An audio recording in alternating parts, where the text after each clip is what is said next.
Payg'ambarimizni o'zimizga ulgu qilaman deydiganmiz. Bira utuqqa yoki bira mansabga ega bo'lib qolsak, to'liq kamtar bo'lishimiz kerak. Voy men unda utuq qozongan, voy men mandayaning boshlig'i deb o'zimizni cho'ng tutish, takabburlik qilish musulmonga loyiq ish emas qarindishim.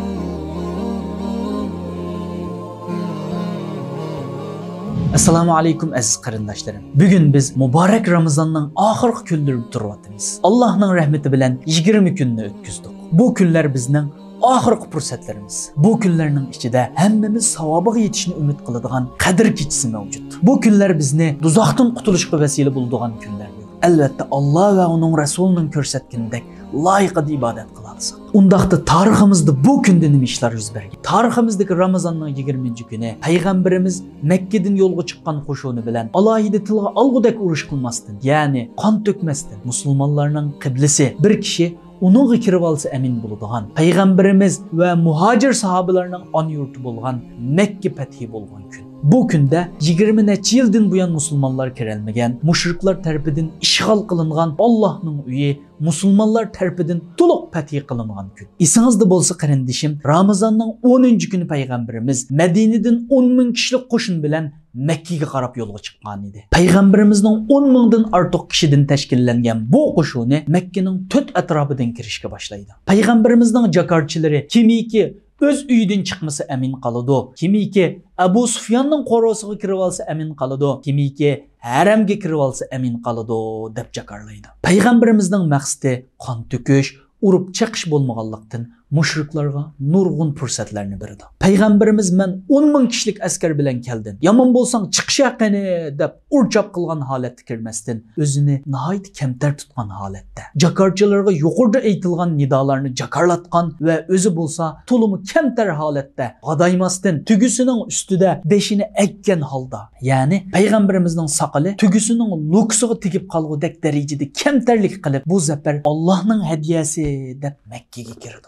Musulmonlar Makkaning 4 atrofidan takbir, talbiylarni aytishgan holatda kirdi. Payg'ambarimizni o'zimizga ulgu qilaman deydiganmiz. Bira utuqqa yoki bira mansabga ega bo'lib qolsak, to'liq kamtar bo'lishimiz kerak. Voy men unda utuq qozongan, voy men mandayaning boshlig'i deb o'zimizni cho'ng tutish, takabburlik qilish musulmonga loyiq ish emas qarindishim. Kunimizda ba'zi kishilarimiz ozroq huquq qilishib qolsa yoki bira kasbda utuq qozonib qolsa, o'zidan ustun kishi yo'qdek takabburlik qilishidi. Salom qilsa javob qaytarmaydi. Yo'lda mangsa qaramaymanadi. Mijozi o'zgarib, mansab jihatda o'zidan tuvan yoki kasb jihatda taxi utuq qozonmagan kishilarni o'zidan tuvan ko'radigan ahvollar yuz beryapti. Bularning hammasi shayton bo'yniga izanga solib olgan insonlarda yuz beradigan ahvollar. Payg'ambarimizga qarang qarindishim. Shunchalik cho'ng zafardimi, qilchilik takabburlik qilmasdan, nihoyat kamtar holatda Allohning bergan hadiyasini cho'ngchilik qilib emas, balki Allohning omonati deb qarab kamtar bo'lgan edi.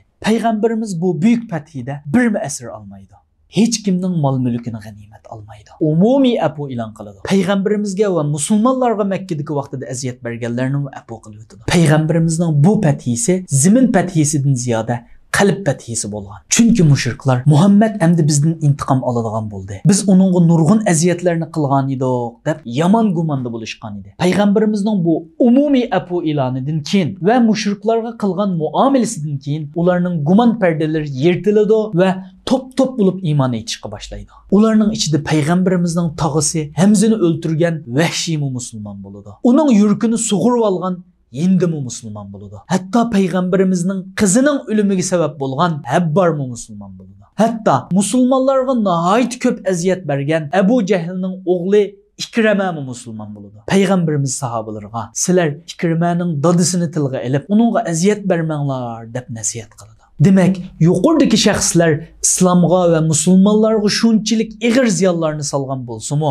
ilgari musulmonlarga qarshi urushlarni qilgan bo'lsa-mu, musulmon bo'lgandan keyin ularning ilgirki xatoliklari afu qilinadi. Shunlashqa musulmonning o'ch adovati va g'azab nafrati, muhabbati va mehr shafqati mana shuningdek islomga iymanga bog'langan bo'lish kerak. Payg'ambarimiz sahobalarini Makkaning ichi va uning atrofidagi butlarni chiqib o'tishga buyurdi. Payg'ambarimiz Makkani ratlab o'tib, Makkadagi uylardagi butlarni, Makkaning atrofidagi oymoq va qabilalardagi butlarni chiqib tashlashga odam avatdi. Shundaqla kimning uyida but bo'lsa, ap chiqib tashlaversin deydi. Bu voqeaga qaraydigan bo'lsak, payg'ambarimiz shaxsiy masalalarda mushriklarning ko'nglini tuluma aydi. Ularga nihoyat illiq muomalada bo'ldi. Ammo iymon, e'tiqod, aqida but masalasiga kelganda palonni urkitvassam bo'lmaydi, pukunning ko'nglini moyil qilib olsam bo'ladi deb o'ltirmadi. Shunlashqa qarindoshlarim, kunimizdagidek erkinlik, hürlük bahanesi bilen özünün munafiqligini, özünün kafirligini aşkar devatqanlardan agah bo'lishimiz kerak. Ularning olgan unvonlari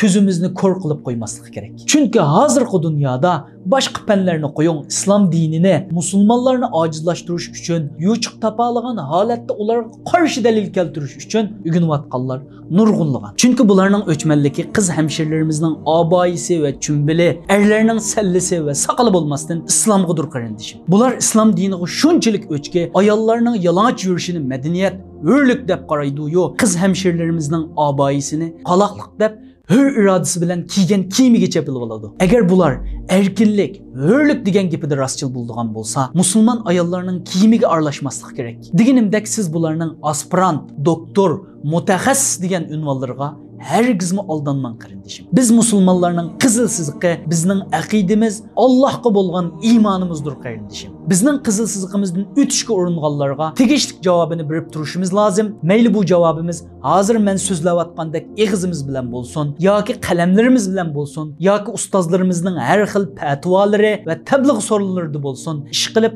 qo'limizdan nima kelsa, shuning bilan vaqtida javob berib turishimiz lozim. Undaqda biz tariximizdagi bugunimizga qaytsak, mana bu fathi boshda deganimdek zimin fathisidan ziyoda musulmonlarga yillarcha dushmanlik qilganlarga qarta qalb fathisi bo'lgan. Tarixdagi qon eng oz to'kilgan fathi bo'lgan. Tavhidning simvoli bo'lgan Ka'baning fathisidir. Uningdan boshqa fathilarning qanday qilganda islom fathisi bo'lganligini ro'shanlashtirib bergan bir fathidir.